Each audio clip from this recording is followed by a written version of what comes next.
So, kung napanood nyo po yung last vlog ng magkapatid na si Christian Tristan ay prank na naman po tayo.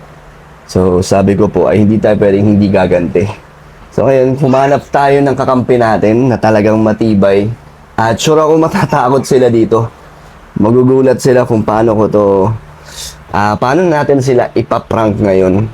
Pero bago yan, kausapin mo natin si Ma'am Anriz, ang nanay-nanayan nila, ang nag-ampun po sa kanila. So nakausap po natin siya na magiging kakonsyaba po natin si Ma'am Anriz na kunyari magsusumbong tayo. Kaya tara, this si Rosie. So katawagan natin si Ma'am Anriz.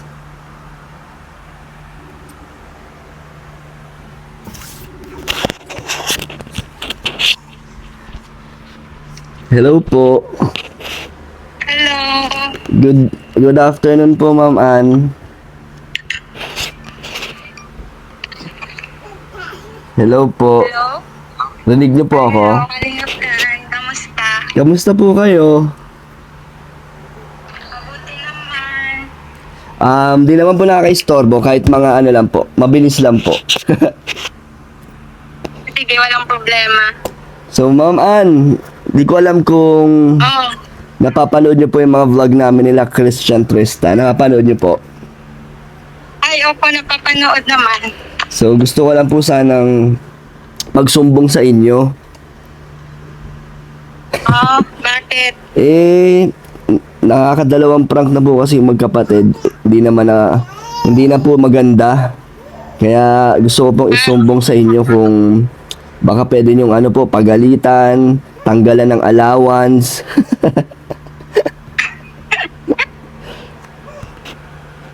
Yung nga, napanood ko nga. So baka nawala na internet. So susumbong po natin yung magkapatid dito. Wala yung signal. Nawala ba? Opo, yan, meron na po ulit. Ay, nawala. Diyan, may bagyo dito si number 1. Ay, dito rin po may bagyo po eh. Ah, may bagyo din. Kaya ingat po kayo dyan. Oh, thank you kayo din. So, anong gagawin natin? Ayun nga po, sabi naman ng magkapatid, okay naman daw sa kanila kasi mag-a-apply na lang daw po silang macho dancer. Sabi nga din namin ni Christian kasi masyado daw mahal yung tuition fee niya. Tapos sabi niya, yung mag-apply na lang dancer. Para malaki daw po ang kita. Wala yung signal. Ayan, okay na po. Ah, okay. Nawawala yung signal kasi mahangin siguro. So, yun lang po. Gusto ko lang pong isumbong sa inyo yung magkapatid na kayo na pong bahala na parusahan nyo po. Yun nga sabi kasi ni Christian, mag-stop na lang daw muna siyang mag-aral kasi mag-macho dancer na lang daw siya. I-try niya daw muna magtrabaho ng macho dancer at malaki daw sahod. Sabi ko, sige, ikaw bahala. Hindi naman kita mapipilit kung anong gusto mo. Tignan mo, pati kayo po niloloko. Ayaw naman paawat. Pati Oo. Ayaw naman niyang magpaawat Sabi ko, pati daw si Tristan, mag-macho dancer na lang daw silang dalawa. Sabi ko, sige, hindi ko na kayo pag-aaralin. Mag-macho dancer na lang kayo. Ay, sige po. Hayaan nyo po sila sa gusto nila. Huwag nyong pigilan po. Kaya nga, nagulat nga din ako kasi si Christian yung nag-message sa akin. Sabi niya, nanay, wag na lang muna ako mag-aral na kasi ang laki-laki pala ng tuition ko. Sabi ko nga sa kanya, kaya naman yun nak. Pero sabi niya, mag-macho dancer na lang daw sila. Seryoso na daw sila kasi may nagre-recruit daw sa kanilang mag-macho dancer. Magkano daw po ang offer? Sabi ko nga, hindi naman sinabi. Sabi ko nga, bata pa sila. Sabi ko, hindi pa pwede yun kasi bata pa kayo, underage yun. Mag-aral na lang muna, kaya naman natin. Hindi na daw kasi sayang naman daw yun. Minsan lang daw may opportunity na Wow. Opportunity na po pala yun. Laki daw yung sahod.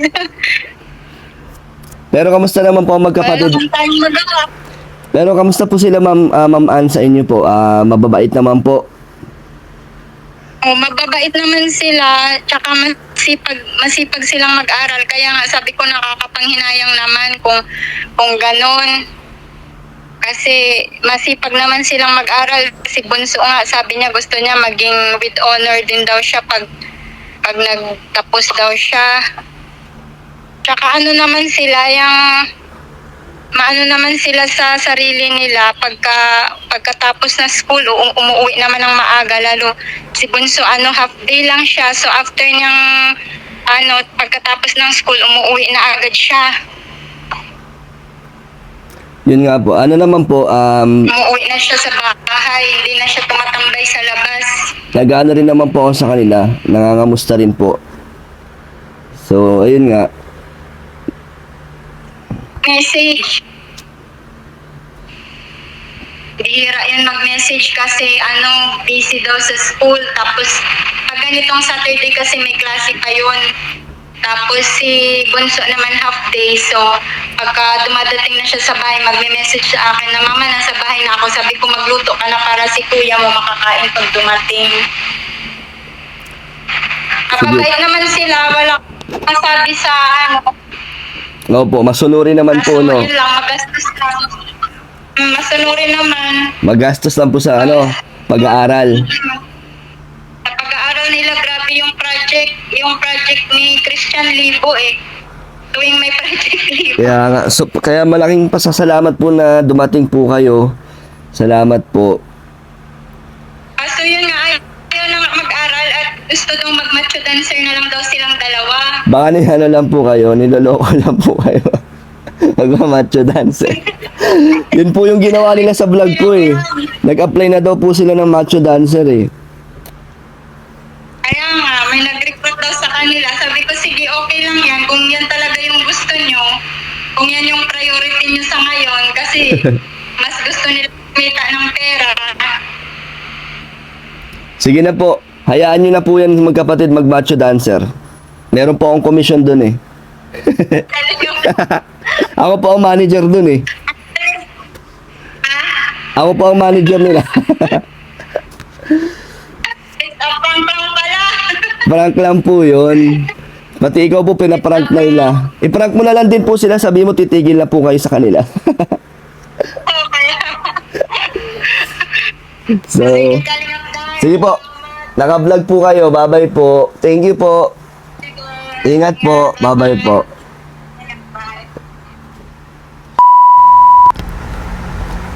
So, ito na po. Mukhang kinausap na po ni Ma'am Ann si Christian dahil tumatawag na po sa akin.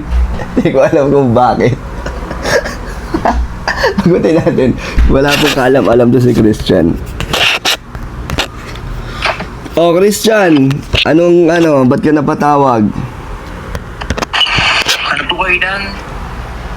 Magiging na po sana ako ng pasensya po sa mga ginagawa po namin prank po sa inyo dahil nga po si nanayan nga po, napapanood nga po niya is na nagagalit baga po. Sabi daw po niya, titigil daw po siya sa pag-aaral sa amin sa pagsusuporta. Kaya dahil po doon sa mga ginagawa po namin prank po sa iyo, kaya hihingi pa ako din ng tawag po. Tama yun? Tama ba yung narinig ko, Christian? Humingi kayo ng tawad. Binabawi nyo na yung mga prank nyo sa akin? Opo kayo Dan.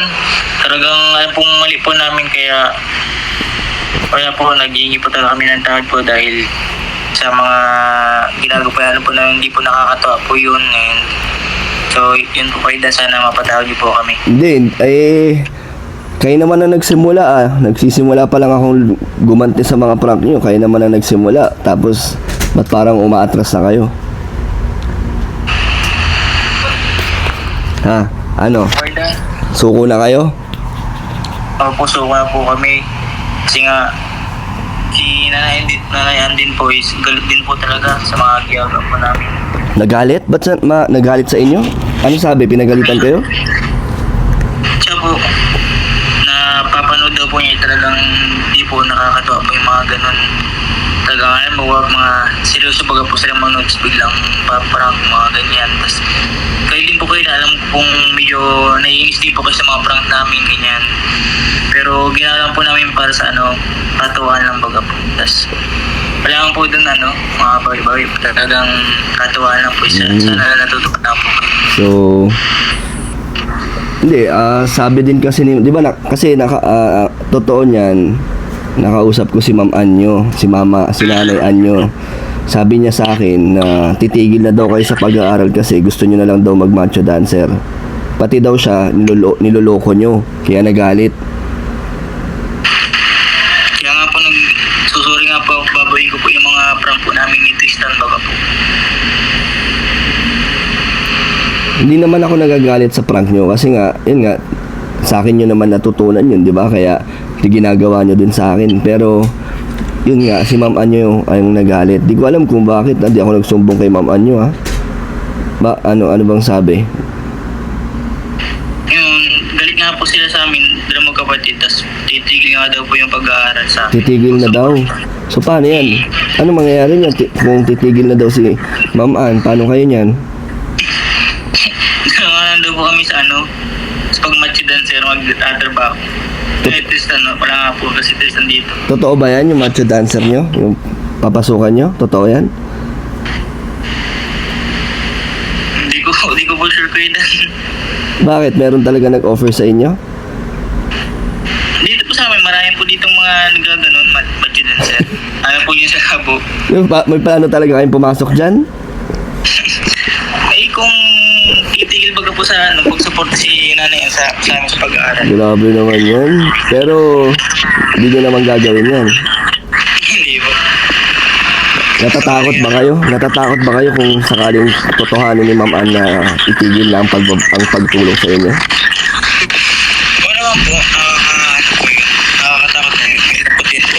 Sige, Baga po. wait lang. Medyo maingay yung background mo, Christian, eh. Christian, ito na. Ito na lang, Christian. Sige po. May kondisyon ako para hindi kayo matigilan ni Ma'am Ann sa pagsuporta sa inyo. May kondisyon ako sa'yo. Ano po yung case? Sabihin mo lang yung magic word. Alin? Ikaw pa rin ang master namin. Oo. Ano po? Ikaw pa rin po ang master namin, Kuya Dan. Sana mapatawad po kami sa mga prank po namin sa inyo. Naka-vlog ka, Christian, naka-vlog ka. Gagi! Christian, Pala naka-record. naka-record to, kaya nakaganti ako sa inyo. It's a prank din, Christian, huwag ka mag-alala. Hindi totoo yung sinabi ni Ma'am Ann sa inyo. Kakuntsaba ko si Ma'am Ann. Din ako. Kakuntsaba ko, sabi ko i-prank natin. Actually, nag-chat sa akin si Ma'am Ann. Gusto niyang maging magkakampi kami. Gantihan ka daw namin, kayong dalawa magkapatid. So, Sayang wala po si Tristan. sayang, ikaw lang ang na-prank. Gusto mo, gantihan natin si Tristan eh. Kayo po bahala. Pero, na-prank ka, natakot ka. Ayaw naman po talagang biglaan din baga po yung chat niyo po na ganun po. Nagulat kayo kay Ma'am Anyo na biglang titigil na daw. So, Ano yan? Nakakagulat baga po. Kaya napatawag din po ako sa iyo. so natakot ka, kaya wag nyo na ulit, kung gusto nyo pa ipagpatuloy yung prank, galingan nyo. Pero ulitin mo, Christian, ulitin mo ulit yung magic word. Ikaw pa rin po kayo na ng boss namin. Oh, hi ka na lang dito sa vlog. Hi guys. So, thank you, Christian, ha. Prank lang yun. Huwag kayo mag-isip, ha. Huwag kayo mag-macho dancer, ha. Hey po kayo Dan. Ingat kayo. Bye-bye. Salamat din po. Bye po. So, yun, success po ang ating prank sa kay Christian. Wala si Tristan, eh. Grabe, natakot na patawag agad sa atin si Tristan, at humihingi po ng patawad. Pero it's a prank lang po yun sa magkapatid. Sabi ko sa inyo, gaganti tayo. Hindi pwedeng hindi tayo makakaganti.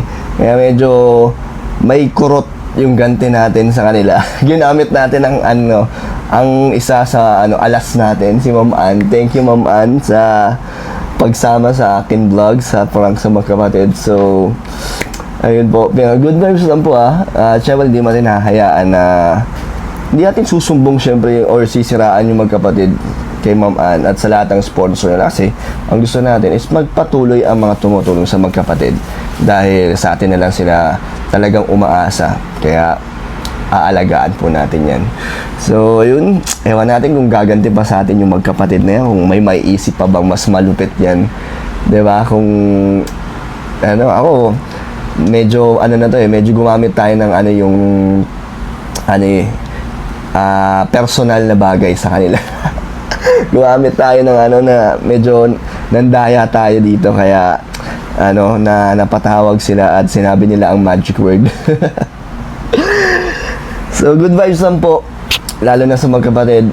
Alam kong sanay naman na sila sa mga prank natin at ewan natin kung gaganti sila, abangan natin. So nakalamang tayo ngayon, panalo po tayo sa ating prank ngayon, di ba? Sumuko na si Christian.